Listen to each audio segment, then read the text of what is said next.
A solidão não dói quando chega, dói quando fica. Fazia 3 anos que eu vivia sozinha naquela fazenda perdida no interior de Goiás, entre Porangatu e a divisa com o Tocantins. 3 anos desde que o Antônio partiu, levando consigo tudo que fazia barulho nesta casa. Agora só restava o vento batendo nas venezianas velhas, o rangido da madeira de lei apodrecendo devagar e meus próprios passos ecoando pelos corredores compridos e vazios. A mesa da cozinha tinha sempre um único prato, só um. O quarto ainda guardava o cheiro dele nas camisas penduradas no armário. Aquelas que eu não conseguia doar, porque seria como apagar o último vestígio de que ele existiu. A varanda onde ele fumava o cigarro de palha toda tardinha, olhando o sol descer atrás do cerrado, permanecia vazia. Era como se a casa inteira estivesse esperando que ele voltasse a qualquer momento. Mas ele nunca voltaria. Eu sobrevivia. Acordava sempre antes do sol nascer, quando o céu ainda estava roxo e o ar gelado cortava a pele. Cuidava das galinhas, dos porcos, das poucas vacas que restaram. Mantinha a horta de pé, regando cada pé de couve, cada touceira de cebolinha. Varria o terreiro até a poeira vermelha formar desenhos perfeitos no chão de terra batida. Mas viver de verdade, isso eu não fazia mais. Apenas deixava os dias passarem, um atrás do outro, todos iguais, sem cor, sem sentido, sem nada que valesse guardar na memória. Eu era um corpo funcionando, mas a alma tinha morrido junto com ele naquele acidente maldito com o trator. As vizinhas vinham de vez em quando, traziam bolo, puxavam conversa, mas eu via nos olhos delas aquela mistura de pena e alívio. Pena de mim. Alívio por não serem elas. Depois que iam embora, o silêncio voltava ainda mais pesado, como se quisesse me sufocar. Até aquela manhã fria de junho, quando tudo mudou para sempre. Eu caminhava pelos limites da propriedade, conferindo as cercas como fazia todo fim de semana, quando vi algo estranho. Uma linha fina de fumaça cinza subindo devagar perto da antiga casa de colono, aquela construção de pau a pique, esquecida entre o mato alto, onde ninguém morava havia mais de 10 anos. O telhado estava meio caído, as paredes rachadas, o mato tinha tomado conta de tudo, mas alguém estava lá. Alguém tinha acendido fogo, o coração disparou no peito. Alguém estava invadindo minhas terras. Podia ser qualquer coisa, ladrão de gado, gente fugida da justiça, malandro querendo se aproveitar de mulher sozinha. A cabeça disparou em 1000 direções. Voltei para casa, peguei o facão velho do Antônio, mais para dar coragem do que para usar de verdade, e segui em direção à fumaça. Pisava firme na terra vermelha, preparada para mandar embora quem quer que fosse. Eu não tinha paciência, não tinha forças e, principalmente, não tinha vontade de dividir o pouco que me restava com ninguém. Quanto mais perto eu chegava, mais meu corpo ficava tenso. A casa velha apareceu entre as árvores. A porta, que antes estava caída, tinha sido recolocada no lugar. O quintal, que era só mato e lixo, estava limpo. Alguém tinha varrido, plantado até umas mudas de mandioca. Empurrei a porta com força. Ela rangeu alto, assustando quem estava dentro. E quando vi a cena à minha frente, todas as palavras duras que eu tinha preparado morreram na minha garganta. Um homem magro, alto, com a pele queimada de sol e as mãos calejadas, se colocou rápido à frente de todos, como se fosse um escudo. Uma mulher jovem, de olhos fundos e cabelo preso com barbante, segurava um bebê enrolado em trapos sujos no colo. 2 crianças, um menino de uns 6 anos e uma menina menor, se esconderam atrás da mãe, agarrando a saia rasgada dela com força. Os olhos daquelas crianças eram enormes, assustados, cheios de um medo que nenhuma criança deveria conhecer. O chão de terra batida estava varrido. Tinham improvisado uma cama com tábuas velhas e capim seco. Tinha uma panela no fogo, fervendo água com uns gravetos de mandioca. Não vieram para roubar, Não vieram para destruir. Vieram porque não tinham para onde ir. Por favor, senhora! A voz do homem saiu trêmula, quebrada. Não nos mande embora. A gente não tem mais lugar nenhum nesse mundo. E foi aí que eu vi. Aquele abandono, aquela dor de não ter lugar, aquele desespero. Eu conhecia bem demais. Eles contaram a história toda em vozes baixas, como quem tem vergonha de estar vivo. Vinham do sul da Bahia. A seca matou a lavoura. O patrão, dono das terras onde trabalhavam, era homem violento. Batia no João por qualquer coisa. Assediava a Cida. Falava que ia tomar ela à força se o marido não pagasse a dívida que nunca diminuía. Fugiram no meio da noite, levando só a roupa do corpo e as 2 crianças. O bebê nasceu na estrada, debaixo de uma árvore sem parteira, sem nada. Caminharam durante dias. Dormiram ao relento, embaixo de pontes, em beiradas de estrada. Pediram comida, água, ajuda. Algumas pessoas deram, a maioria fingiu que não viu. O bebê adoeceu com febre, acharam que ia morrer, mas resistiu. Quando encontraram aquela casa abandonada no meio do nada, acharam que Deus tinha deixado um lugar para eles respirarem. Limparam, consertaram o que dava, plantaram mudas que acharam pelo caminho. Só queriam um canto, só isso, um pedaço de chão onde pudessem existir sem apanhar, sem passar fome, sem serem enxotados. A Cida chorou pedindo desculpa por invadir minha terra. O João ofereceu trabalhar de graça o resto da vida. As crianças ficaram ali, paralisadas, quietas demais para a idade que tinham. Não choravam, não pediam nada, só esperavam a sentença. Eu olhei para aquela família destruída e vi o reflexo perfeito da minha própria alma. Gente que o mundo esqueceu. Gente que ninguém mais queria por perto. Gente que sobrava. E, de repente, algo dentro de mim se quebrou. Ou talvez tenha se consertado. Não sei. Sem pensar muito, sem calcular consequência. Sem ouvir a voz da razão que mandava me proteger, que mandava guardar o pouco que eu tinha só para mim, eu disse, vou cuidar de vocês. 5 palavras, só isso. Mas senti como se tivesse aberto uma porta trancada há 3 anos. Levei todos para a casa grande. A Cida carregava o bebê como se fosse o bem mais precioso do mundo.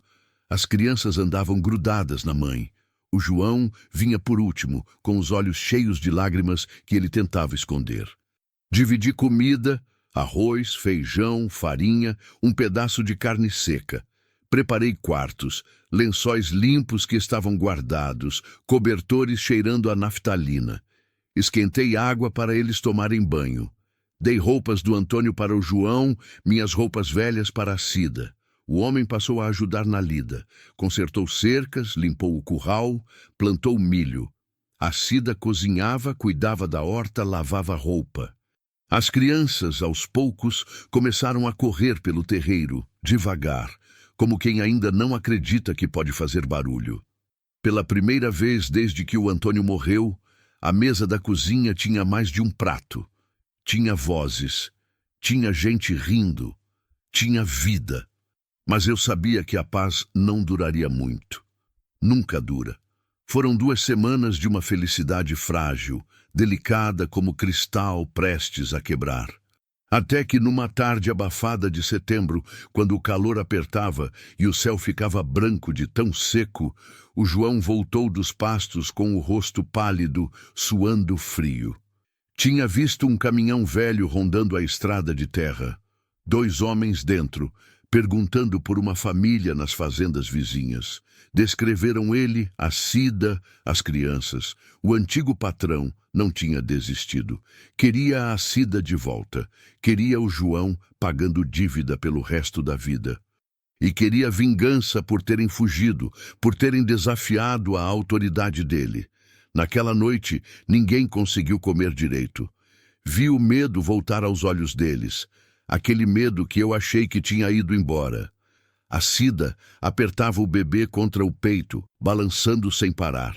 As crianças voltaram a ficar mudas, encolhidas num canto. O João falou baixo, com a voz cheia de culpa. A gente vai embora de madrugada, dona Helena, antes que traga problema para a senhora. A senhora já fez demais por nós. Vocês não vão a lugar nenhum, eu disse, e minha voz saiu mais firme do que eu esperava. Saiu da mesma Helena que eu pensava ter enterrado junto com o Antônio. Pela primeira vez em 3 anos, eu tinha algo pelo que lutar. Não era só sobre dar abrigo, dividir comida, emprestar um cômodo. Era sobre proteger. Era sobre não deixar que gente violenta e cruel arrancasse dali quem eu tinha aprendido a amar. No dia seguinte, bem na hora do almoço, o patrão apareceu. Caminhão velho levantando poeira vermelha na estrada. 2 capangas ao lado dele, cara de quem estava acostumado a conseguir tudo o que queria na base da força e do medo. Mas quando chegaram na porteira, eu já estava lá, de pé, firme, ocupando meu espaço, segurando a escritura da terra numa mão e a coragem que eu não sabia que ainda existia em mim na outra. Essa família está sob minha proteção, eu disse, olhando direto nos olhos dele, sem piscar. Eles moram aqui, trabalham aqui. E se vocês voltarem, eu vou na delegacia, no padre, no juiz, no promotor. Vou em todo canto até que alguém ouça. Uso o nome do meu marido, uso o peso dessa terra, uso tudo que eu tenho. Mas vocês não põem a mão neles. Ele cuspiu no chão, xingou, ameaçou. Disse que eu ia me arrepender, mas eu não tremi, não desviei o olhar. E depois de um tempo que pareceu eterno, ele entrou no caminhão e foi embora, levantando poeira e raiva. Quando o barulho do motor sumiu na distância, minhas pernas fraquejaram, mas eu tinha vencido. E entendi, cuidar também era ter coragem de enfrentar. Os meses passaram como chuva mansa molhando terra seca, devagar, mas transformando tudo. O patrão nunca mais voltou. João e Cida ficaram, viraram parte da fazenda, parte da minha vida. As crianças começaram a me chamar de tia Helena, com um carinho que aquecia meu peito de um jeito que eu já nem lembrava ser possível. O bebê, que quase morreu na estrada, deu os primeiros passos no mesmo terreiro onde eu passei 3 anos apenas arrastando os meus. A casa grande, que antes era um túmulo cheio de silêncio e fantasmas, agora transbordava de vida. Vozes altas na cozinha discutindo o almoço. Risadas das crianças brincando de pega-pega no quintal. O cheiro de bolo de fubá no forno. Roupa colorida no varal balançando ao vento. Música no rádio velho que eu nem ligava mais. João reformou o galinheiro. Aumentou a horta. Consertou o telhado. Cida fazia queijo. Costurava. Cuidava de tudo com um carinho que fazia a casa parecer nova. As crianças me traziam flores do mato, desenhos, pedras bonitas que achavam pelo caminho. Numa tarde de domingo, sentada na varanda tomando café e olhando o sol descer devagar, percebi uma coisa. Tinha parado de contar os dias desde a morte do Antônio. Não porque eu esqueci dele, nunca vou esquecer, mas porque aprendi que o amor não morre quando alguém parte, ele só muda de forma. Ele se transforma, ele renasce em outros lugares, em outras pessoas. Olhei para o João, consertando a cerca lá longe, assobiando uma música. Para a Cida cantando enquanto lavava roupa na bica. Para as crianças correndo atrás das galinhas, gritando de alegria. E entendi tudo. Deus não mandou aquela família para eu salvá-los. Ele mandou para que eles me salvassem.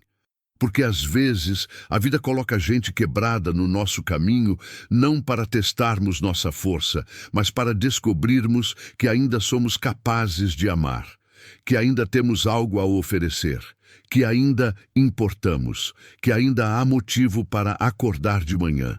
Naquela noite, a mesa tinha 6 pratos, 6, e pela primeira vez em 3 anos, quando deitei na cama, não senti o peso sufocante da solidão esmagando meu peito. Não senti o vazio me engolindo. Senti esperança.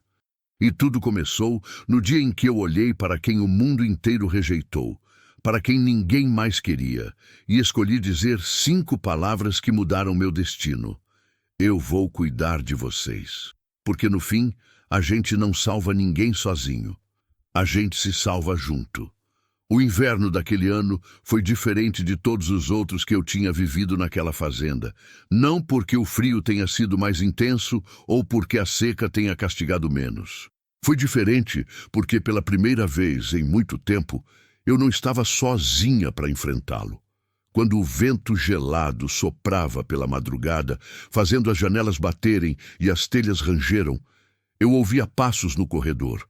Ouvia a Cida levantando para cobrir melhor as crianças. Ouvia o João colocando mais lenha no fogão, a lenha da cozinha. Ouvia a vida acontecendo ao meu redor. Nos primeiros meses, depois que eles ficaram, eu ainda acordava no meio da noite, achando que tudo tinha sido um sonho. Levantava, caminhava até o quarto onde eles dormiam, só para ter certeza de que ainda estavam ali. O João dormia no chão, num colchão fino que ele mesmo tinha feito com palha de milho e pano velho. Insistia que era confortável, mas eu via como ele acordava com o corpo doído.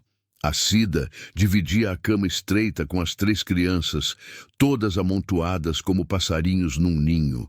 Depois de 2 semanas vendo aquilo, não aguentei mais. João, você vai dormir no quarto dos fundos. Tem uma cama boa lá, que era do meu cunhado quando ele visitava. Cida, você e as crianças ficam no quarto azul. Tem 2 camas de solteiro. Dá para juntar e fazer uma cama maior. Eles tentaram recusar, dizendo que já estavam confortáveis, que não queriam incomodar, que já tinham recebido demais. Mas eu não aceitei recusa. Passei a tarde inteira limpando os quartos, trocando lençóis, abrindo janelas para o sol entrar. Quando a noite chegou, eles dormiram em camas de verdade pela primeira vez em meses. Na manhã seguinte, a Cida apareceu na cozinha com os olhos vermelhos. Tá tudo bem? Perguntei assustada, achando que algo tinha acontecido. Ela balançou a cabeça e me abraçou. Abraçou forte, daquele jeito desesperado de quem tem medo de soltar e descobrir que a pessoa não é real. Eu sonhei que estava na minha cama de infância, na casa da minha mãe. Ela disse, chorando baixinho. Fazia tanto tempo que eu não dormia assim, sem medo, sem frio, sem ter que ficar de olho aberto a noite toda.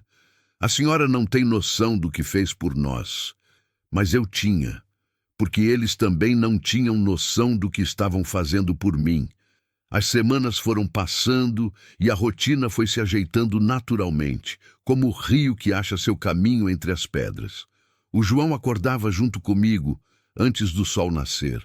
Tomávamos café juntos na cozinha ainda escura, só com a luz fraca do lampião a gás. Ele tinha jeito com os bichos, falava baixo com as vacas, tinha paciência com os porcos teimosos, consertava as coisas que estavam quebradas fazia anos, a porteira que não fechava direito, o bebedouro dos cavalos que vazava, o telhado do paiol que gotejava quando chovia. A Cida assumiu a cozinha como se sempre tivesse sido dela. Cozinhava gostoso, com aquele tempero do Nordeste que fazia a comida ter outro sabor. Ensinou as crianças a ajudarem. O menino, que se chamava Davi, lavava a louça. A menina, a pequena Maria, secava e guardava tudo direitinho. O bebê, Josué, ficava no chão da cozinha, brincando com as panelas velhas, dando risada quando elas faziam barulho. Aos poucos, muito devagar, aquelas crianças foram perdendo aquele jeito assustado, aquele medo constante no olhar. O Davi começou a fazer perguntas sobre tudo. Por que a galinha botava ovo todo dia? Por que o céu ficava vermelho no fim da tarde? Por que o cachorro do vizinho latia à noite? A Maria começou a cantar enquanto brincava. Músicas que a mãe ensinava, cantigas de roda que eu já tinha esquecido que existiam.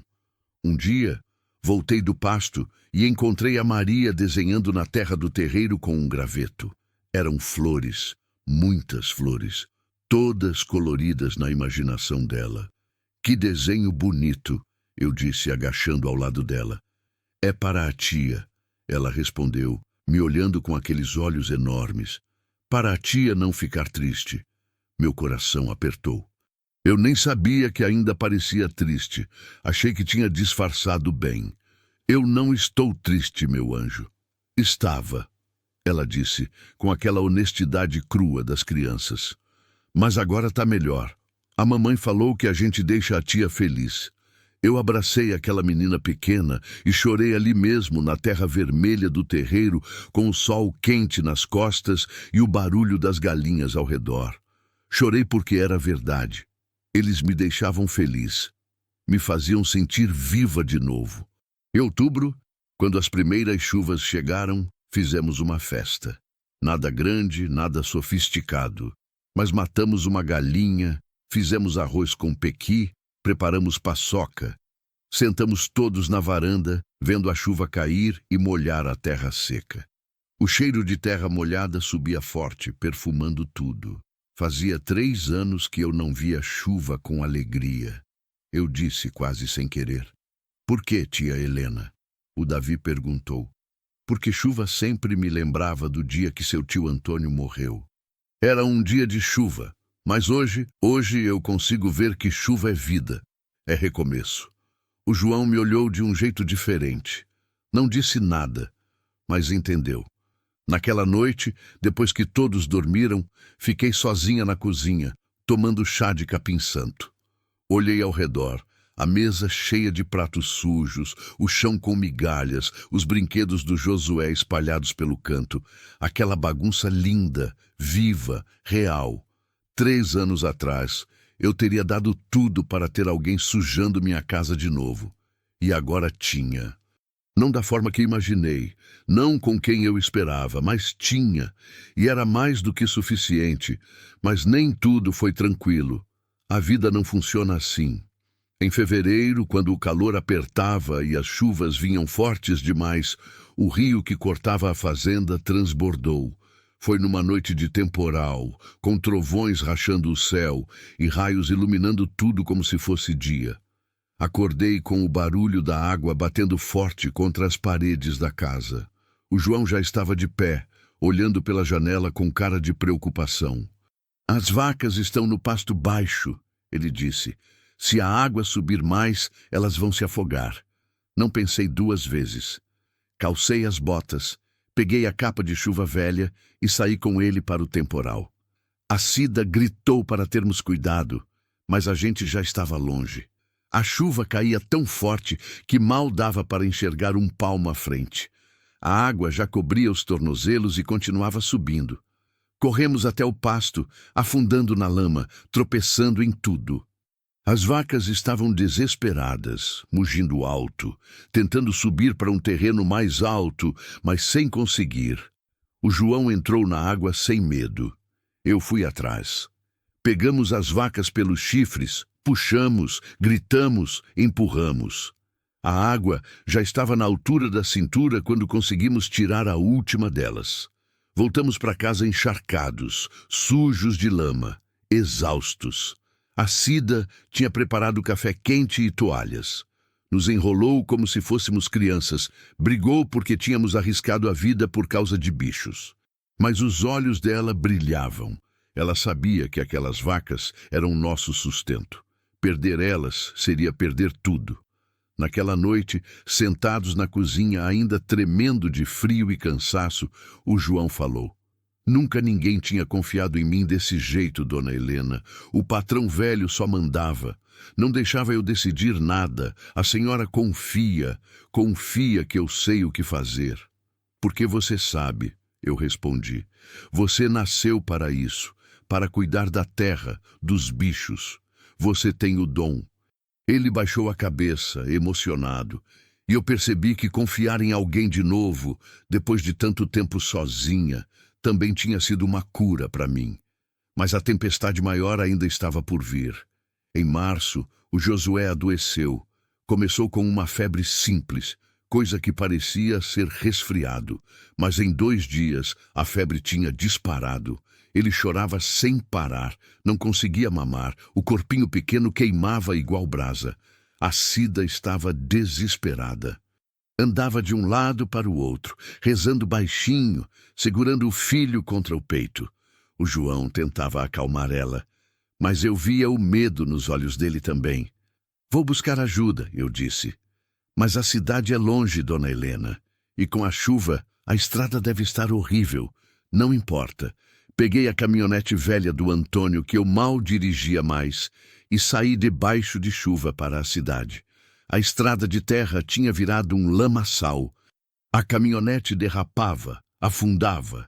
Eu precisava dar ré e tentar de novo. Demorei quase 3 horas para fazer um trajeto que normalmente levava 40 minutos. Cheguei na cidade encharcada, desesperada, batendo na porta do posto de saúde às 6 da manhã. A enfermeira, Dona Rosa, uma mulher boa que conhecia todo mundo, abriu a porta assustada. Helena, o que houve? É o bebê lá de casa. Está com febre alta, não melhora. Que bebê? Você não tem? É uma longa história. Por favor, preciso de ajuda. Ela não fez mais perguntas. Pegou a bolsa com os remédios, acordou o médico que morava nos fundos do posto e voltamos juntos na caminhonete. O médico, Dr. Severino, era um senhor já velho, meio ranzinza, mas bom no que fazia. Quando chegamos na fazenda, o Josué estava pior. Os lábios roxos, o corpo mole. A Cida chorava tanto que mal conseguia falar. O doutor examinou o menino em silêncio, com aquela cara séria de médico que já viu muita coisa. Aplicou injeção, passou remédio, fez compressa, ficou ali, sentado ao lado do berço improvisado, vigiando. Foram as horas mais longas da minha vida. Todos nós ali, na sala, em silêncio, só ouvindo a respiração difícil daquele bebê pequeno, lutando pela vida. O Davi e a Maria dormiam abraçados no sofá. O João segurava a mão da Cida. E eu rezava. Rezava como não rezava fazia muito tempo. Deus, não deixe esse menino morrer. Não depois de tudo que eles já passaram, por favor. Quando o sol nasceu, a febre tinha baixado. O Josué abriu os olhinhos, ainda fraco, mas vivo. A Cida desabou em choro. O João também. O doutor Severino sorriu pela primeira vez. Ele vai ficar bem, mas foi por pouco. Se vocês tivessem demorado mais, eu não sei. Ele não precisou terminar a frase. Paguei a consulta, dei comida para o doutor e a Dona Rosa, agradeci 1000 vezes. Quando eles foram embora, sentei na varanda e chorei. Chorei de alívio, de medo, de cansaço. A Cida veio se sentar do meu lado, ainda com o Josué no colo. A senhora salvou meu filho. Não, eu respondi. Deus salvou. Eu só dirigi. A senhora salvou todos nós, ela insistiu. E um dia, eu juro, eu vou retribuir tudo isso. Você já está retribuindo, eu disse segurando a mão dela. Todo dia, só de estar aqui. E era verdade. Porque naquele momento, vendo aquela mãe segurando o filho que quase perdeu, vendo o João consertando a cerca lá longe, vendo as crianças acordando e começando a correr pelo terreiro, eu entendi uma coisa. Família não é só sangue. Família é quem escolhe ficar quando fica difícil. Os meses seguintes foram mais calmos, graças a Deus. O Josué se recuperou completamente, ficou até mais gordinho, mais esperto. Começou a engatinhar, a dar risada de tudo, a bagunçar a casa inteira. O Davi aprendeu a ajudar o João na roça. Ficava orgulhoso quando o pai, porque ele já chamava o João de pai, elogiava o trabalho dele. A Maria vivia grudada na Cida, aprendendo a cozinhar, a costurar, a cuidar das plantas. E eu aprendi a ser parte de uma família de novo. Não foi fácil. Teve dias que eu queria ficar sozinha, que o barulho me cansava, que eu sentia falta do meu silêncio. Teve dias que eu e a Cida discutimos sobre bobeira, sobre como fazer o feijão, sobre onde pendurar a roupa, sobre a educação das crianças. Teve dias que o João tomava decisões sem me consultar e eu ficava irritada. Mas tinha muito mais dias bons do que ruins. Tinha as manhãs de domingo, quando a gente tomava café reforçado e ficava conversando na varanda até meio-dia. Tinha as noites de quinta-feira, quando a Cida fazia bolo e a gente comia ainda quente, com manteiga derretendo em cima. Tinha as tardes de sábado, quando o João pegava o violão velho que tinha sido do Antônio e tocava música sertaneja, e todo mundo cantava junto, desafinado, mas feliz. Tinha o dia que o Davi me chamou de vó pela primeira vez. Foi sem querer. Ele estava contando uma história para a irmã e falou: a vó Helena disse que... Parou no meio da frase, ficou vermelho, pediu desculpa. Eu abracei aquele menino e disse: pode me chamar de vó, sim. Eu gostei. Nunca tive filhos, nunca tive netos, mas agora tinha. Tinha também o dia que a Maria fez um desenho na escola. Sim, a gente tinha matriculado as crianças na escolinha da cidade, e eu levava elas toda manhã na caminhonete. E quando a professora pediu para desenhar a família, ela desenhou 5 pessoas: o pai, a mãe, o irmão, o bebê e eu, todos de mãos dadas embaixo de uma casa. Trouxe o desenho para a casa toda orgulhosa e grudou na geladeira com fita adesiva. Toda vez que eu olhava para aquele desenho simples, de lápis de cor e fora das linhas, meu coração enchia. Teve também as pequenas vitórias da roça. A primeira colheita de milho, com espigas grandes e cheias. A vaca que deu cria, um bezerrinho saudável que o Davi chamou de Trovão. A horta que a Cida expandiu, agora com tomate, pimentão, berinjela, couve, alface. A gente vendia o excedente na feira da cidade e o dinheiro, apesar de pouco, ajudava. O João tinha jeito para negócio. Começou a fazer queijo para vender, aquele queijo de coalho sequinho que o pessoal do Nordeste faz. Ficou famoso na região. Todo sábado tinha gente encomendando. Com o dinheiro, ele comprou material para reformar o galinheiro, aumentou o número de galinhas. Depois, comprou 2 porcos para criar. A fazenda, que estava morrendo devagar comigo sozinha, voltou a respirar. Uma tarde, estava sentada embaixo do pé de manga quando o João veio conversar comigo. Ele tinha um jeito meio acanhado de puxar assunto, sempre achando que estava incomodando. Dona Helena, posso falar uma coisa? Claro, João. Senta aqui. Ele sentou na grama, arrancando o matinho nervoso. Eu estava pensando... A senhora já pensou em plantar alguma coisa diferente? Tipo fruta para vender, essas coisas? Já pensei, mas nunca soube o que plantar. Maracujá dá bem nessa terra. E tá pagando bom agora. Eu podia plantar umas mudas, ver no que dá. Você sabe plantar maracujá? Aprendi lá na Bahia, antes de tudo, antes de fugir, antes do inferno, antes de chegar aqui.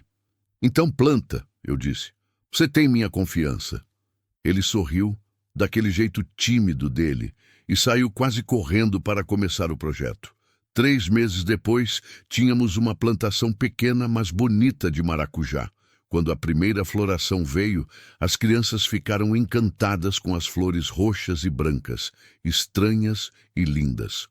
Quando os primeiros frutos amadureceram, fizemos suco, sorvete, doce e vendemos o resto na feira.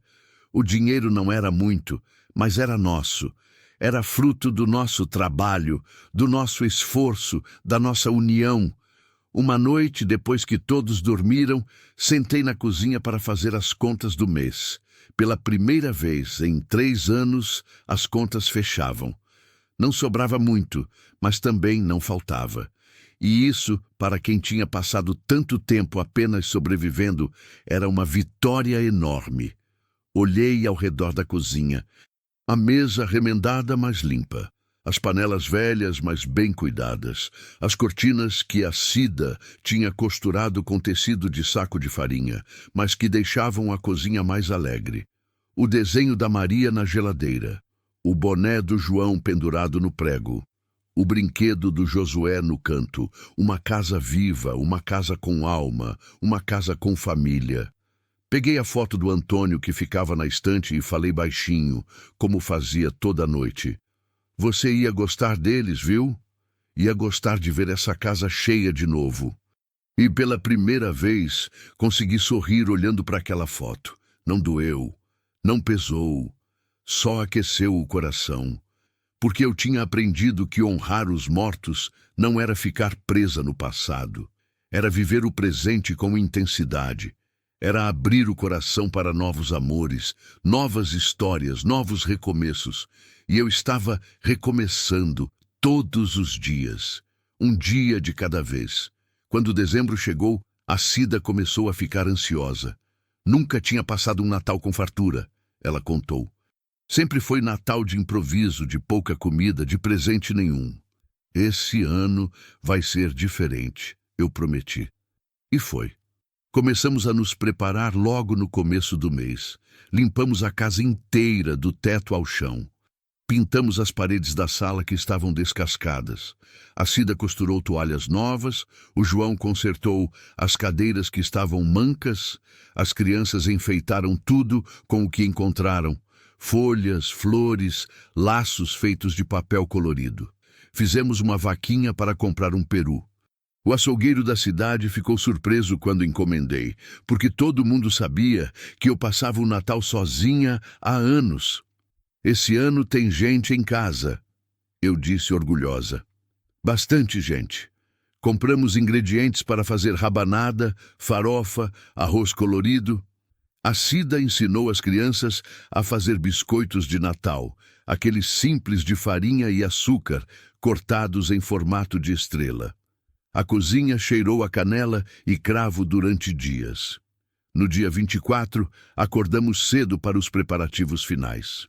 O João matou o peru, limpou, temperou. A Cida assumiu o fogão a lenha, fazendo milagres com as panelas velhas.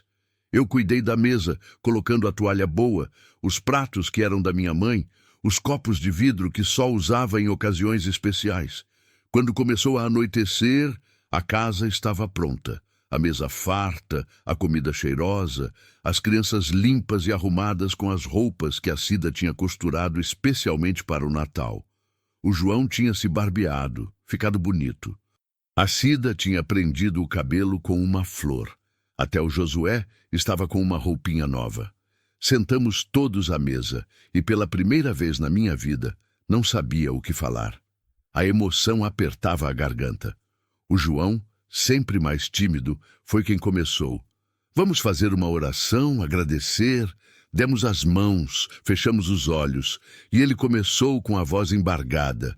Senhor, obrigado por essa mesa farta, por essa casa que nos acolheu, por essa mulher que nos salvou, quando o mundo inteiro tinha fechado as portas.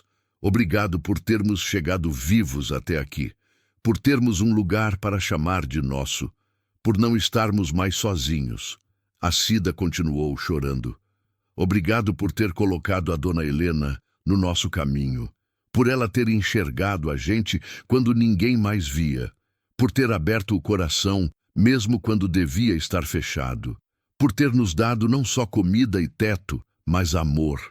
O Davi, com a voz fina de criança, falou: obrigado por eu ter escola, por eu ter comida todo dia, por eu não passar mais fome, por eu ter a avó Helena. A Maria completou: obrigado por eu ter uma casa, por eu não ter mais medo, por eu poder brincar. E então todos olharam para mim, esperando que eu falasse. Eu, que há 3 anos atrás passava o Natal sozinha, comendo um prato frio, dormindo cedo só para o dia acabar logo. Obrigado, eu comecei, e a voz saiu fraca, tremida.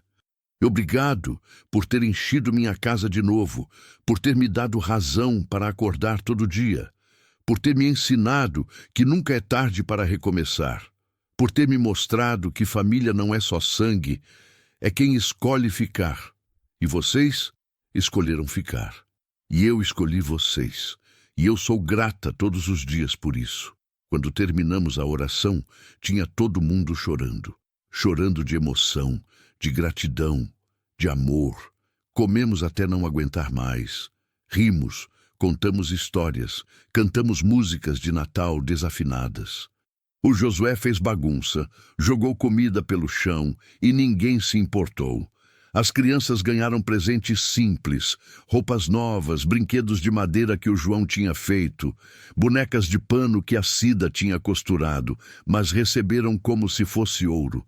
E eu ganhei algo que dinheiro nenhum compra. Ganhei uma família de novo.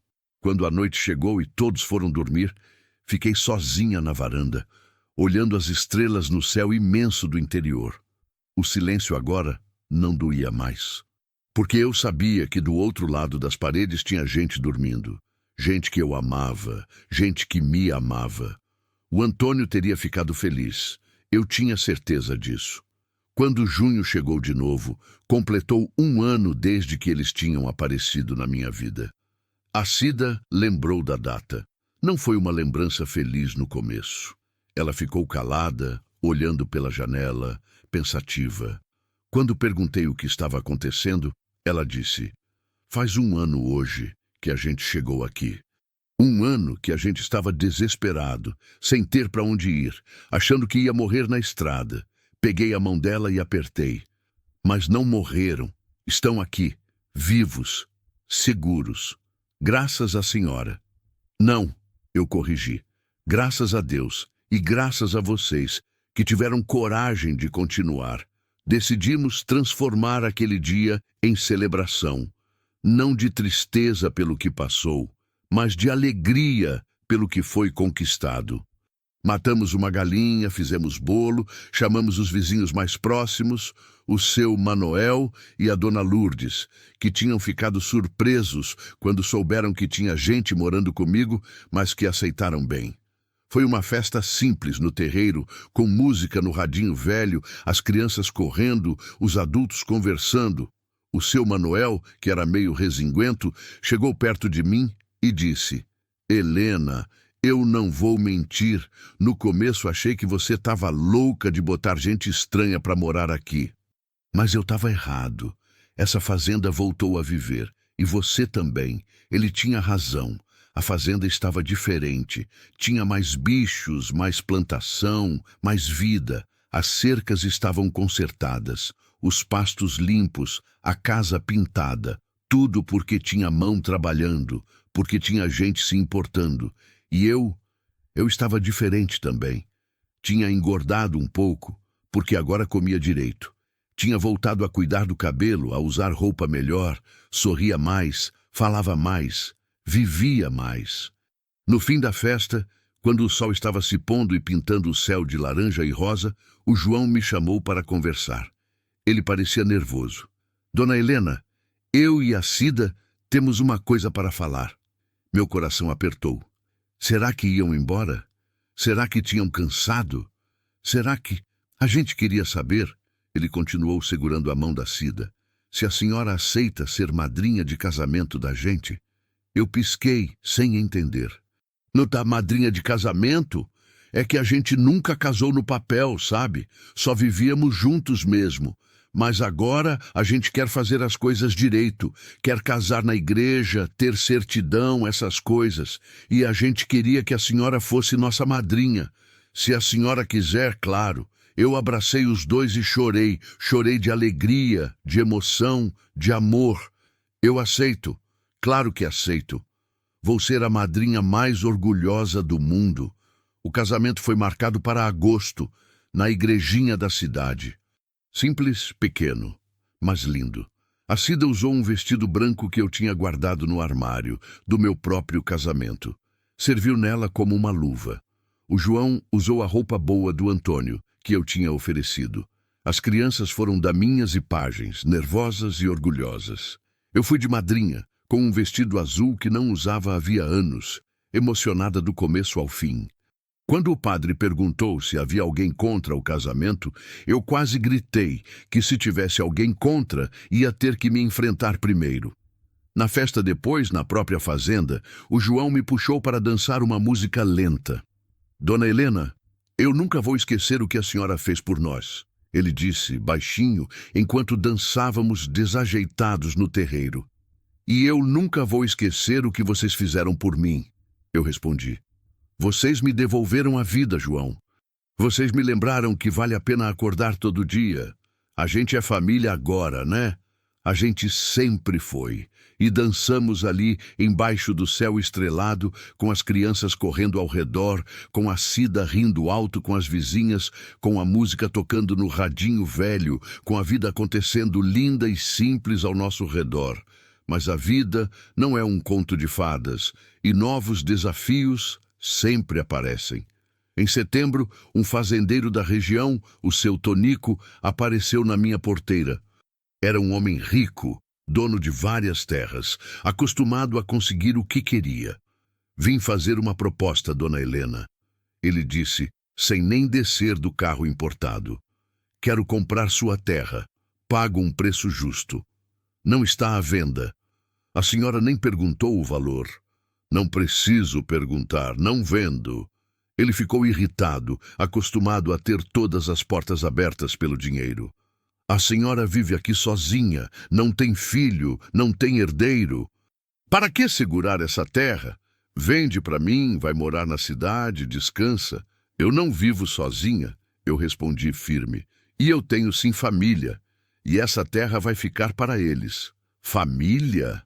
Ele olhou ao redor, viu o João consertando a cerca lá longe, a Cida estendendo roupa. Ah, a senhora está falando dessa gente que mora aqui? Isso não é família, dona Helena. Isso é invasor que a senhora teve pena.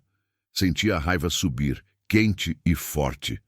Essa gente, como você chama, vale mais do que você e sua grana junta. E se você não sair da minha propriedade agora, eu vou buscar a espingarda do meu marido. Ele saiu bufando, ameaçando, dizendo que eu ia me arrepender, mas foi embora.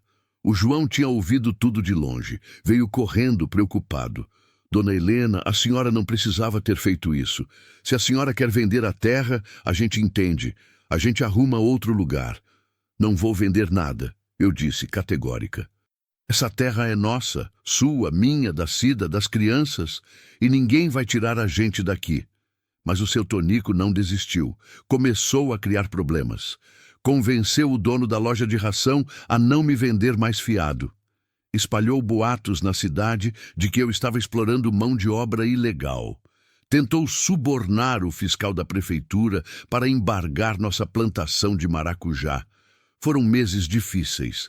Teve dia que o dinheiro apertou. Teve dia que eu pensei em desistir. Teve dia que chorei de raiva e impotência. Mas não estava sozinha. O João trabalhava em dobro. A Cida economizava em tudo, fazia milagre com pouca coisa. As crianças ajudavam sem reclamar. E os vizinhos que tinham aprendido a gostar da gente também começaram a nos apoiar. O seu Manuel me vendeu ração pelo preço de custo. A dona Lourdes trouxe mudas de verdura. O padre da cidade visitou a fazenda e viu que os boatos eram mentira. Devagar, fomos resistindo. Fomos provando que não éramos fracos, que não desistiríamos. E em dezembro aconteceu algo inesperado. O seu Tonico teve um derrame, ficou acamado, não podia mais cuidar dos negócios. E os filhos dele, que eram diferentes do pai, vieram pedir desculpa pelo que o velho tinha feito. A gente não concorda com os métodos do nosso pai, o filho mais velho disse, e a gente quer fazer as pazes. Se precisar de alguma coisa, pode contar com a gente. Aceitei o pedido de desculpas, não porque esqueci o que o seu Tonico fez, mas porque guardar mágoa só envenenaria minha alma. E eu tinha aprendido que perdoar é libertador. 2 anos depois que eles chegaram, chamei o João e a Cida para uma conversa séria. Eu fui no cartório essa semana, comecei, vendo a apreensão nos olhos deles, e fiz um testamento. Dona Helena, a senhora está bem? A Cida perguntou assustada. Estou ótima, mas a gente precisa organizar as coisas. Quando eu morrer... Não fala assim, o João interrompeu. Deixa eu terminar, eu pedi. Quando eu morrer, e isso vai acontecer um dia, quero que vocês fiquem com essa terra. Metade para você e a Cida, metade para as crianças. Está tudo registrado, tudo certinho. Os dois ficaram em silêncio, processando. Mas a senhora tem família, tem parentes... A Cida tentou argumentar. Tenho primos distantes que nunca me visitaram, que não se importaram se eu estava viva ou morta. Vocês são minha família de verdade. Vocês me cuidaram quando eu nem sabia que precisava ser cuidada. Vocês me deram amor quando eu achava que não merecia mais amar. Essa terra é de vocês. Trabalhem nela, cuidem dela. passem para seus filhos, seus netos. O João levantou, caminhou até a janela, de costas para mim. Os ombros dele tremiam. Estava chorando. Eu nunca tive nada na vida, dona Helena, ele disse, a voz embargada. Nada que fosse meu de verdade. Sempre trabalhei na terra dos outros, sempre obedecendo ordens, sempre sem ter voz. E agora a senhora está me dando uma terra inteira. Não estou dando, eu corrigi. Você conquistou. Com suor, trabalho, dedicação. Essa terra é sua por direito. A Cida me abraçou, chorando também. E nós três ficamos ali, abraçados, deixando as lágrimas caírem. Porque era verdade. Eles tinham transformado aquela fazenda. O que era só capim seco e terra abandonada, agora era plantação verde, bichos saudáveis, cercas firmes. O que era casa vazia, agora era lar cheio de amor. Nos meses seguintes, comecei a ensinar tudo para eles. Como funcionava o banco, como pagar as contas, como negociar na feira. O João, que mal sabia ler quando chegou, agora estudava à noite, fazendo curso de alfabetização na cidade. Queria aprender a ler contrato, a entender documento, a não ser enganado nunca mais. A Cida também voltou a estudar. Sonhava em fazer um curso de enfermagem um dia para poder ajudar outras pessoas, como o doutor Severino tinha ajudado o Josué. As crianças iam bem na escola. O Davi era bom em matemática. A Maria gostava de ler, e o Josué, que agora tinha 3 anos, era uma criança saudável, esperta, cheia de vida. Vendo eles crescerem, aprenderem, sonharem, eu sentia que minha vida tinha valido a pena, que eu tinha deixado algo de bom nesse mundo. 3 anos depois que eles chegaram, aconteceu algo que fechou um ciclo.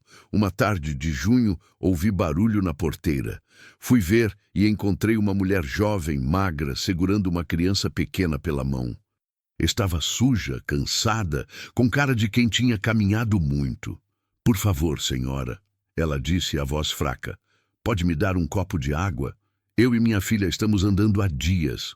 Meu coração apertou, porque eu já tinha visto aquela cena antes. Dei água, dei comida, sentei com ela no terreiro e ouvi a história. Fugia de um marido violento, não tinha família, não tinha para onde ir.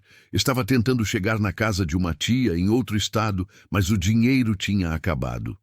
O João e a Cida vieram ver quem era, e quando viram a cena, se entreolharam. Eu sabia o que estavam pensando, porque eu estava pensando a mesma coisa. Fica aqui essa noite, eu disse para a mulher. Descansa. Amanhã a gente vê o que fazer. Ela dormiu no quarto de hóspedes. No dia seguinte, quando ela tentou ir embora, eu segurei o braço dela. Para onde você vai? Continuar andando. Tentar chegar na minha tia. E se não chegar? E se o dinheiro acabar de novo? E se algo acontecer com sua filha na estrada? Ela começou a chorar, porque sabia que eu tinha razão. Fica aqui, eu disse. A gente tem espaço, tem trabalho, tem comida. Fica até se organizar, até juntar dinheiro, até ter condições de ir embora com segurança. Ela olhou para mim com os mesmos olhos que o João e a Cida tinham olhado 3 anos atrás. Olhos de quem não acredita que alguém pode ser tão generoso. O João se aproximou e falou suave. Aceita, moça. 3 anos atrás, eu estava no seu lugar, e a dona Helena me salvou. Agora é a gente que salva você. A mulher, que se chamava Fernanda, aceitou. Ficou 2 meses conosco. Ajudou na cozinha, na horta, cuidou das crianças enquanto a gente trabalhava. Juntou um dinheiro. E quando finalmente partiu, tinha passagem de ônibus paga, roupa nova, comida para a viagem e o telefone da fazenda anotado num papel. Se precisar de ajuda, liga, eu disse abraçando ela na despedida. Sempre tem lugar para quem precisa. Depois que ela foi embora, a Cida me abraçou. A senhora ensinou a gente a fazer isso, viu? A abrir a porta, a dividir, a cuidar.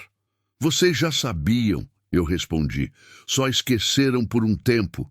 Mas o amor sempre esteve aí, e era verdade. Porque bondade gera bondade. Amor gera amor. Quando você acolhe alguém, está ensinando essa pessoa a acolher outros. Está criando uma corrente de bem que não para nunca. Os anos seguintes foram os melhores da minha vida. A fazenda prosperou, a plantação de maracujá cresceu, começamos a vender para supermercados da região, o queijo do João ficou famoso, as galinhas caipiras da Cida eram disputadas na feira. Não ficamos ricos, mas vivíamos bem, sem apertar, sem passar necessidade. O Davi cresceu, virou um rapaz bonito, responsável, assumiu a parte da agricultura, sempre trazendo ideias novas. Queria plantar acerola, caju, fazer suco natural para vender. O João apoiava tudo, orgulhoso do filho que tinha criado. A Maria se tornou uma moça linda, delicada. Gostava de cuidar dos bichos, principalmente dos cavalos. Sonhava em ser veterinária um dia, e eu tinha certeza que ia conseguir, porque ela era dedicada, estudiosa, determinada. O Josué era o mais arteiro, o que mais dava trabalho, mas também o mais carinhoso. Vivia grudado em mim, me chamando de vó, me pedindo para contar histórias do tempo antigo. Eu contava sobre o Antônio, sobre como era a fazenda antes, sobre minha infância, e ele ouvia tudo com atenção, guardando cada palavra. Tivemos festas, celebrações, momentos lindos. O aniversário de 15 anos da Maria, com bolo grande e música alta. A formatura do Davi no curso técnico de agricultura. O dia que o Josué ganhou a primeira bicicleta e passou o dia inteiro pedalando pelo terreiro, rindo. Tivemos também momentos difíceis. A seca forte que matou parte da plantação, o incêndio pequeno que destruiu o paiol, a doença que pegou as galinhas e matou metade do plantel. Mas sempre enfrentamos juntos, sempre nos apoiando, sempre se ajudando. E aos poucos eu fui envelhecendo, os cabelos ficaram completamente brancos. As rugas se aprofundaram, o corpo começou a doer mais, a cansar mais rápido, mas eu não tinha medo, porque sabia que não estava sozinha. Quando fiz 75 anos, eles prepararam uma festa surpresa. Tinha gente da cidade inteira, os vizinhos todos, até gente que eu nem conhecia direito, mas que tinha ouvido falar da fazenda, da família que acolhe, da mulher que ajuda. No meio da festa, o João pediu silêncio e fez um discurso. Dona Helena, quando nós chegamos aqui, a gente estava morto por dentro, sem esperança, sem futuro, sem nada. A senhora olhou para 4 desconhecidos sujos e cansados e viu gente, viu valor, viu possibilidade e abriu não só a porta da casa, mas a porta do coração. Hoje, a gente não é só grato, a gente é feliz. E essa felicidade a gente deve à senhora. Eu chorei. Chorei de alegria, de orgulho, de amor. Porque era verdade. Eles tinham me salvado tanto quanto eu tinha salvado eles. Talvez até mais. Eu sabia que meu tempo estava acabando quando comecei a ficar mais cansada, mais fraca. Os médicos disseram que era o coração velho e cansado. Não tinha muito o que fazer, além de tomar remédio e descansar. Mas eu não queria descansar. Queria viver cada dia como se fosse o último. Porque talvez fosse. Passei os últimos meses fazendo questão de estar presente em tudo. Acordava cedo para tomar café com o João. Ajudava a Cida a cozinhar, mesmo que fosse só descascando alho. Sentava na varanda para ver as crianças, que já não eram tão crianças assim, trabalharem. Uma tarde, chamei todos para conversar. Eu quero dizer uma coisa para vocês, comecei, e eles já ficaram tensos, sabendo que era sério. Eu não sei quanto tempo ainda tenho. Pode ser 1 ano, podem ser 10, mas eu quero que vocês saibam que eu sou feliz, completamente feliz, graças a vocês. Dona Helena, a Cida tentou falar, mas eu levantei a mão. Deixa eu terminar.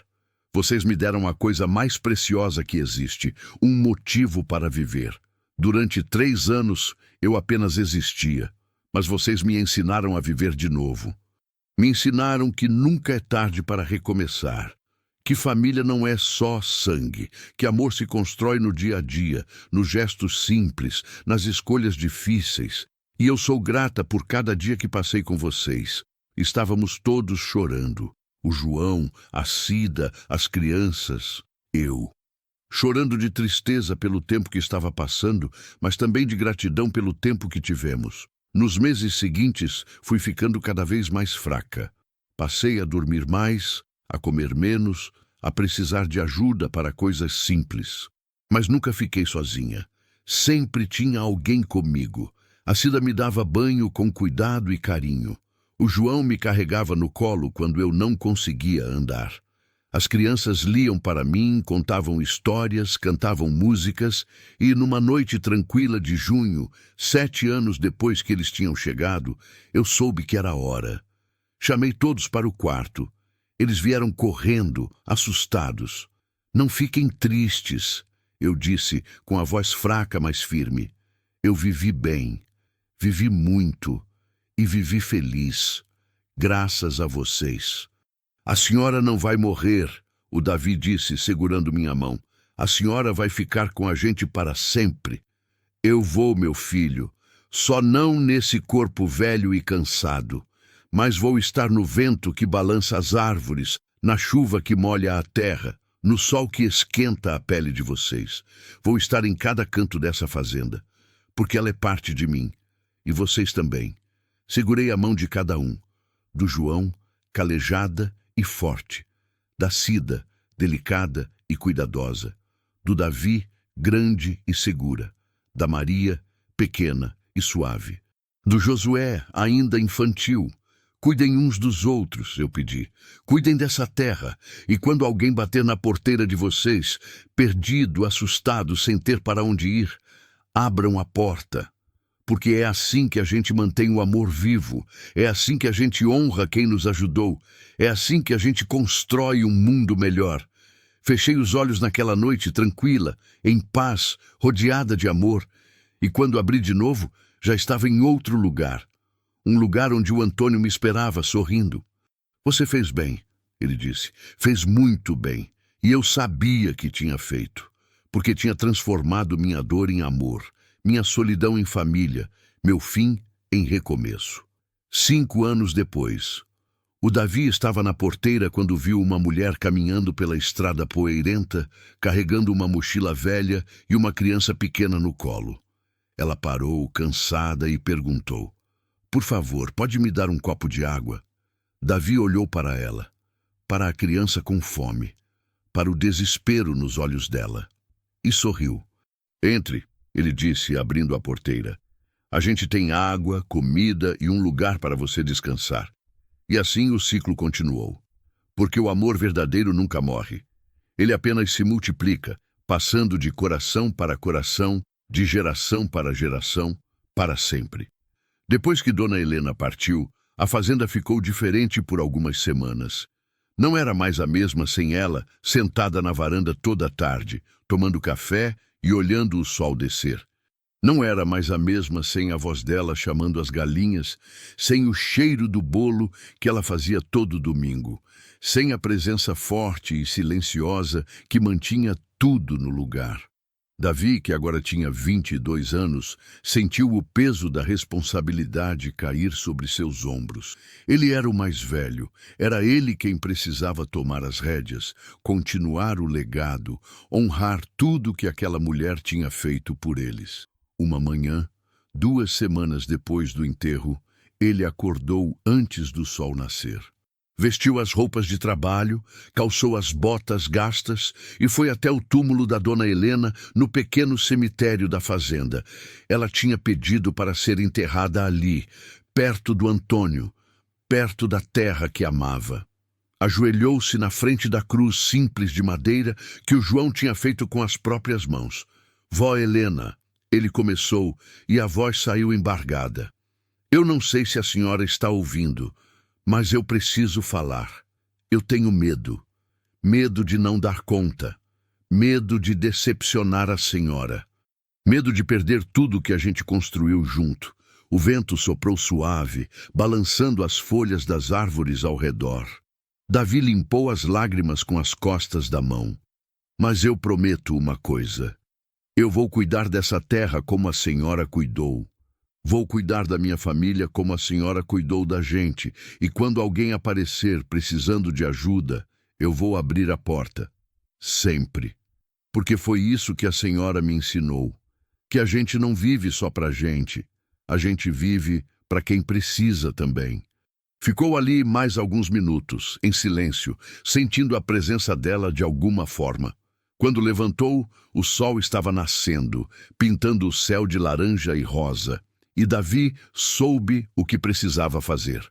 Voltou para casa e chamou todos para uma reunião. A gente precisa conversar sobre o futuro, ele disse, sentando na cabeceira da mesa, no mesmo lugar onde Dona Helena sempre sentava. João e Cida olharam para ele com atenção. Maria segurava o Josué, que agora tinha 10 anos, no colo.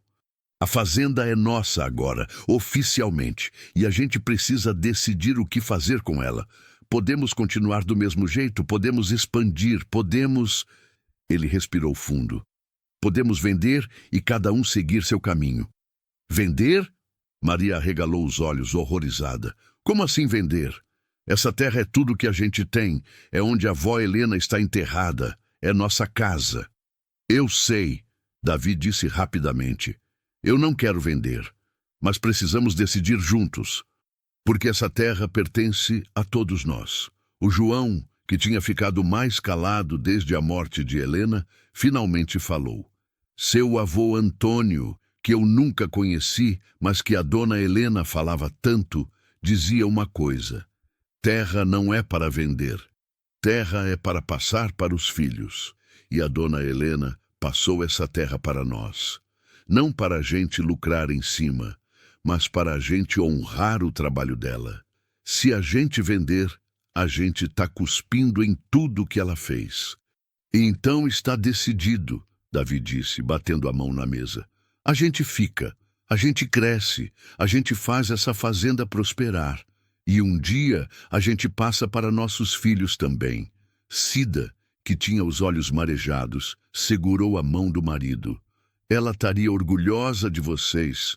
Ela está orgulhosa, Maria corrigiu. Tenho certeza. E naquele momento eles sentiram uma paz, uma certeza, uma presença quase física, como se Dona Helena estivesse ali, sorrindo, aprovando a decisão deles. Capítulo Extra 2. O projeto de Maria sempre foi diferente dos irmãos. Enquanto Davi gostava da roça e Josué era fascinado por máquinas e tratores, ela sempre teve um carinho especial pelos animais. Passava horas cuidando dos cavalos, tratando galinhas doentes, salvando passarinhos que caíam do ninho. Dona Helena costumava dizer que ela tinha o dom da cura. E talvez tivesse mesmo. Aos 18 anos, Maria fez vestibular para veterinária. Estudou em casa, à luz de lampião, porque a energia da fazenda era fraca. Acordava às 4 da manhã para ajudar nas tarefas antes de pegar o ônibus para a cidade, onde fazia cursinho preparatório. Voltava às 9 da noite, exausta, mas sempre com os livros embaixo do braço. Quando o resultado saiu e ela viu o que tinha passado, caiu de joelhos no chão e chorou. Chorou de alegria, de alívio, de gratidão. Eu passei!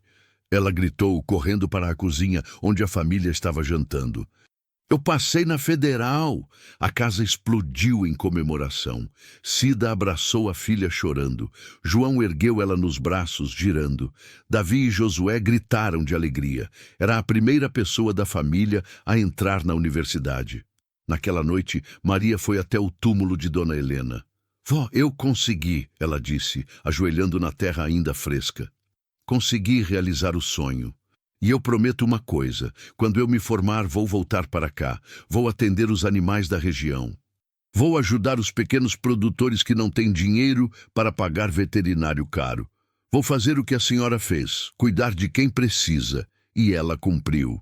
5 anos depois, Maria voltou formada. Diplomada, cheia de conhecimento, mas com o coração no mesmo lugar de sempre. Naquela fazenda, naquela terra, naquela família. Montou um consultório veterinário improvisado em um dos galpões velhos da fazenda. Não tinha equipamento sofisticado, mas tinha o básico. E, mais importante, tinha amor pelo que fazia. No primeiro mês, atendeu mais de 50 animais. Vacas com mastite, cavalos com cólica, cachorros atropelados, galinhas com doença respiratória. Cobrava barato, às vezes nem cobrava, aceitava pagamento em ovos, em verdura, em favores. Maria, você não vai ganhar dinheiro assim, Davi alertou, preocupado. Não é sobre dinheiro, ela respondeu. É sobre ajudar. A avó Helena me ensinou isso. E foi exatamente por causa dessa atitude que Maria ficou conhecida na região inteira. A veterinária da fazenda da Helena, como a chamavam. A moça que atendia todo mundo, que não fechava a porta para ninguém, que tinha o mesmo coração enorme da mulher que a criou. Um dia, um senhor velho apareceu na fazenda com um cachorro nos braços. O animal estava quase morto. Tinha sido envenenado. Por favor, doutora, ele implorou. Não tenho dinheiro, mas esse cachorro é tudo que eu tenho. Minha esposa morreu mês passado. Meus filhos moram longe. Só tenho ele. Maria olhou para aquele homem quebrado e viu o reflexo de Dona Helena anos atrás. Viu a solidão, o desespero, a necessidade de ter alguém ao lado. Deixa comigo, ela disse, pegando o cachorro com cuidado. Trabalhou a noite inteira. Aplicou soro, remédio, fez lavagem gástrica. Às 3 da manhã, o cachorro começou a reagir. Às 5, já estava bebendo água. Às 7, mexia o rabo quando via o dono. O senhor chorou tanto que Maria precisou sentar do lado dele e segurar a mão dele, deixando ele desabar. A senhora é um anjo, ele disse. Um anjo igual àquela Dona Helena que todo mundo fala. Maria sorriu, com lágrimas nos olhos. Eu sou neta dela e tento todo dia ser pelo menos metade da mulher que ela foi.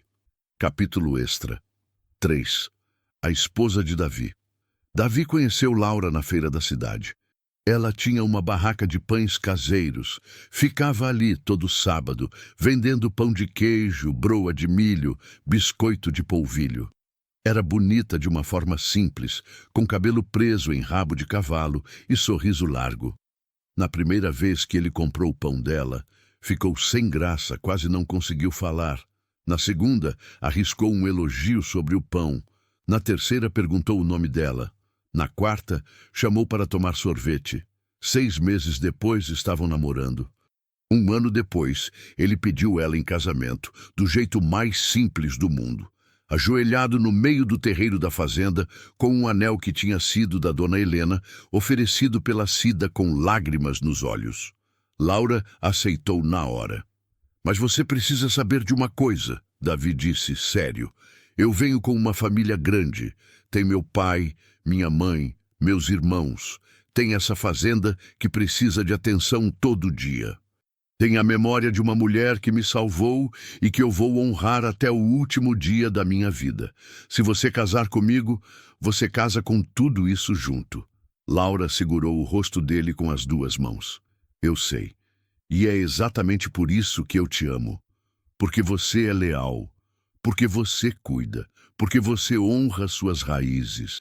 Eu não quero você sem tudo isso. Eu quero você completo.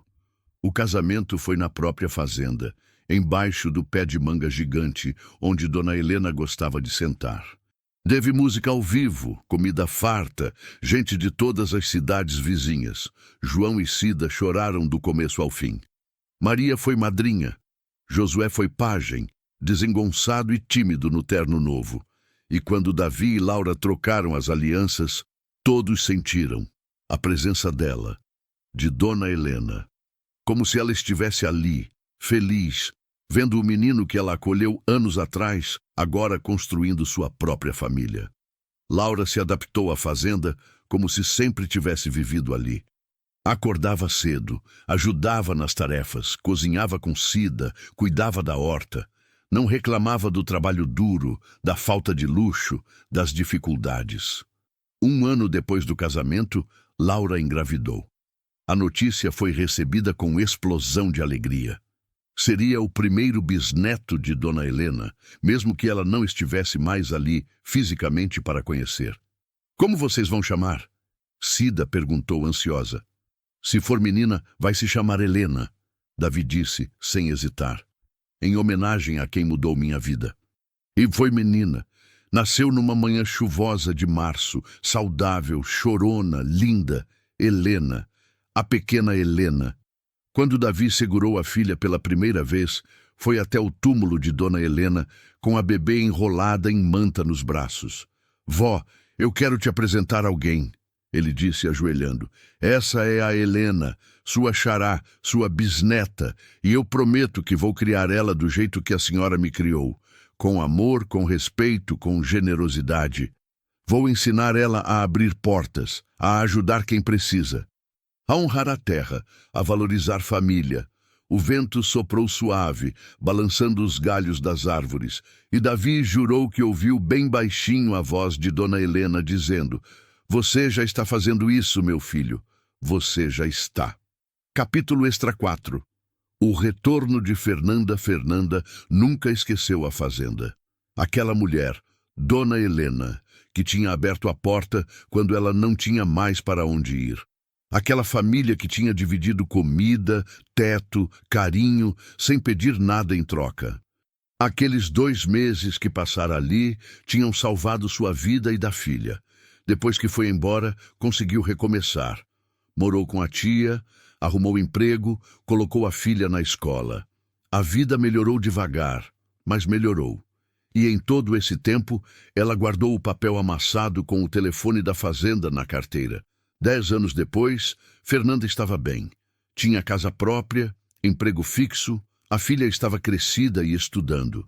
Mas algo dentro dela puxava, insistia, não deixava esquecer. Você precisa voltar lá. Precisa agradecer direito. Numa sexta-feira de junho, ela pegou o ônibus e voltou. O coração batia acelerado durante toda a viagem. Será que eles ainda moravam lá? Será que iam se lembrar dela? Quando o ônibus parou na cidade, ela pegou uma carona até a fazenda. A estrada de terra continuava a mesma, mas a fazenda tinha mudado. Estava maior, mais organizada, mais bonita. Bateu na porteira com o coração na garganta. Quem atendeu foi um rapaz jovem, bonito, forte. Ela não reconheceu. Posso ajudar? Eu morei aqui há uns 10 anos, ela disse nervosa. Não sei se vocês lembram, meu nome é Fernanda. A Dona Helena me acolheu quando eu... Fernanda! O rapaz abriu um sorriso enorme. Eu sou o Davi. Lembro de você, sim. Eu era mais novo, mas lembro. Ele abriu a porteira e abraçou ela, forte. Entre! Meus pais vão ficar tão felizes de ver você. Fernanda entrou na casa, que também estava diferente, mas mantinha a essência.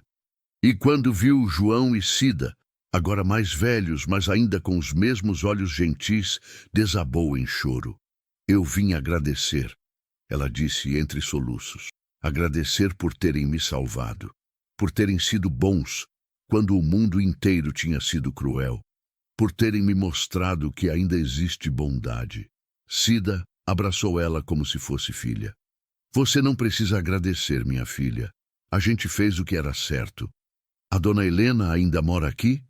Fernanda perguntou, olhando ao redor. Eu trouxe um presente para ela.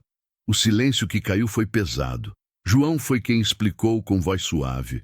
A Dona Helena faleceu há 5 anos, mas ela viveu feliz, rodeada de amor, e tenho certeza que ela ficaria muito feliz de saber que você está bem. Fernanda sentou, processando a notícia. Chorou de novo, dessa vez de tristeza por não ter voltado antes, por não ter podido agradecer pessoalmente. Ela salvou minha vida, Fernanda disse, e eu nunca vou esquecer. Ela salvou a vida de muita gente, Davi falou, e ensinou a gente a fazer o mesmo. Você quer ver onde ela está enterrada? Fernanda assentiu. Foram até o pequeno cemitério. O túmulo estava bem cuidado com flores frescas. Dona Helena, Fernanda disse ajoelhando, eu vim agradecer, obrigada por ter me acolhido. por ter cuidado da minha filha, por ter me dado força para continuar. Eu tô bem agora. Minha filha tá bem. E tudo isso graças à senhora. Ela deixou o presente, uma imagem de Nossa Senhora Aparecida, ao pé do túmulo. Antes de ir embora, Fernanda abraçou cada um deles. Se um dia vocês precisarem de alguma coisa, qualquer coisa, podem me procurar. Eu vou retribuir o que fizeram por mim. A gente não fez esperando retribuição, João disse. A gente fez porque é assim que se vive. Mas obrigado, e pode aparecer sempre que quiser. Essa casa tem porta aberta para você. Fernanda foi embora com o coração mais leve, porque tinha fechado um ciclo, porque tinha honrado a memória daquela mulher incrível e porque tinha certeza que o legado de Dona Helena continuava vivo naquela família. Capítulo extra 5. A crise. Nem tudo foram flores nos anos seguintes. Quando a pequena Helena completou 3 anos, uma crise financeira atingiu a região. A seca foi brutal, matando plantações inteiras. O preço do gado despencou. As vendas na feira caíram pela metade. A fazenda, que vinha prosperando, começou a sentir o peso. Davi fazia contas e mais contas, tentando encontrar uma saída.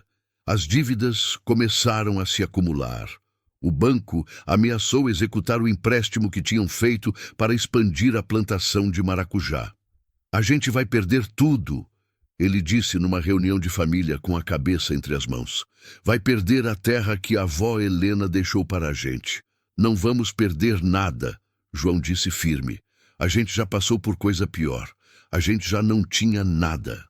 Agora a gente tem terra, tem família, tem conhecimento. A gente vai dar a volta por cima. Mas como? Foi Maria quem teve a ideia.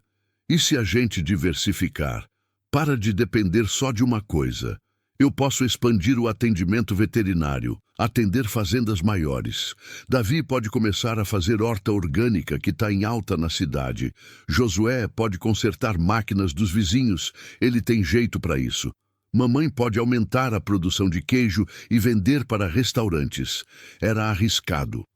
Exigia trabalho dobrado, mas era a única chance. Abraçaram a ideia com força. Maria passou a sair para atender em outras fazendas, cobrando preço justo, mas que ajudava nas contas. Davi converteu parte da terra em horta orgânica e conseguiu contrato com 2 restaurantes da cidade. Josué, que tinha 15 anos e era bom em mecânica, começou a consertar tratores e caminhonetes dos vizinhos. Cida e Laura aumentaram a produção de queijo e pães, vendendo em supermercados. Foram meses de trabalho insano. Acordavam antes do sol e dormiam depois da meia-noite. Mas, pouco a pouco, as contas foram sendo pagas. 6 meses depois, estavam no azul de novo. Na noite em que fizeram o último pagamento do banco, Davi reuniu todos na sala. A gente conseguiu. Ele disse com lágrimas nos olhos.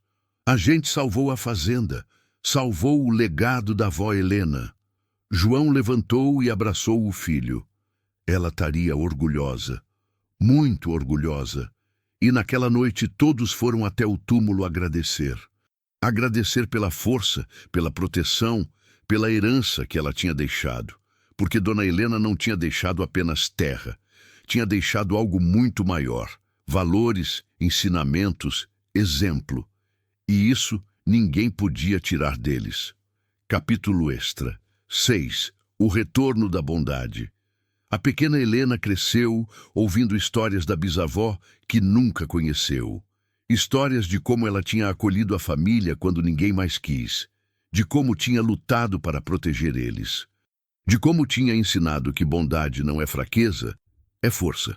Aos 7 anos, a menina já ajudava nas tarefas da fazenda. Cuidava das galinhas, regava a horta, brincava com os animais. Era alegre, falante, cheia de vida. Um dia, voltando da escola na caminhonete com o pai, viram uma mulher sentada na beira da estrada, chorando, com 2 crianças pequenas ao lado. Pai, para, Helena pediu. Filha, a gente não conhece essa mulher. Mas ela está chorando, está precisando de ajuda. Davi olhou para a filha. Viu naqueles olhos a mesma luz que tinha visto nos olhos de Dona Helena anos atrás. E soube que não podia dizer não. Parou a caminhonete. A senhora precisa de ajuda? A mulher levantou o rosto inchado de tanto chorar. Meu marido me expulsou de casa. Não tenho para onde ir com meus filhos. Não tenho nada. Helena, sem pedir permissão, desceu da caminhonete e abraçou a mulher. Não chora, tia. Meu pai vai ajudar. Ele sempre ajuda. Davi olhou para a filha e sentiu o peito apertar. Aquela criança tinha 7 anos e já entendia o que era empatia, o que era solidariedade. Entre na caminhonete, ele disse para a mulher. Vamos levar vocês para nossa casa. A senhora pode descansar, comer, se organizar. A mulher incrédula obedeceu. Quando chegaram na fazenda, Davi explicou a situação para a família. E, sem hesitar, todos se movimentaram para ajudar. Cida preparou comida. Laura arrumou um quarto. Maria examinou as crianças para ver se estavam saudáveis. A mulher, que se chamava Regina, ficou 2 semanas ali. Recebeu ajuda para procurar emprego, para alugar uma casa simples na cidade, para colocar as crianças na escola. Quando foi embora, Regina abraçou cada um deles. Vocês são anjos, anjos de verdade. Não somos anjos, Davi disse. Somos apenas pessoas que aprenderam com quem sabia. Minha avó. Ela nos ensinou que quando alguém precisa, a gente não pergunta, a gente ajuda. Naquela noite, depois que Regina foi embora, Helena perguntou para o pai. Pai, a bisavó Helena era assim? Ajudava todo mundo? Era, minha filha. Sempre. Eu quero ser igual a ela quando crescer. Davi abraçou a filha, com o coração transbordando de orgulho. Você já está sendo, meu amor. Você já está. E foi naquele momento que Davi entendeu completamente o legado que Dona Helena tinha deixado. Não era apenas a terra, a casa, os bens materiais. Era isso. Era a capacidade de olhar para o sofrimento do outro e não virar as costas. Era a coragem de abrir a porta mesmo quando a vida é difícil. Era a certeza de que bondade gera bondade, amor gera amor. E esse legado estava sendo passado de geração em geração. Do João e da Cida, que chegaram quebrados e aprenderam a cuidar. Para o Davi, a Maria e o Josué, que cresceram vendo o exemplo. Para a pequena Helena, que aos 7 anos já tinha um coração maior que o corpo. E continuaria. Para os filhos dela, para os netos, para sempre. Porque o bem, quando plantado em terra fértil, cresce e se multiplica sem parar. E aquela fazenda, aquela família, eram a prova viva disso.